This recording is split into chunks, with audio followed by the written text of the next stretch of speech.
काय घडले जंगलात की ते बघून सर्व प्राणी घाबरले. घनदाट जंगलात वाघ, टायगर, सिंह, लायन आणि पॅन्थर हे 3 खूप बलवान प्राणी राहत होते.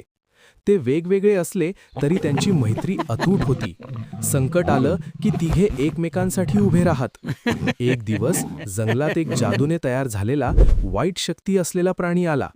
तो काळ्या धुरात लपलेला होता आणि जंगल नष्ट करायचं त्याचं स्वप्न होतं. त्याने एक एक करून सगळ्या प्राण्यांना घाबरवायला सुरुवात केली. तेव्हा वाघ, सिंह आणि पॅन्थर तिघे म्हणाले, आपण वेगळे नाही, आपण एक आहोत.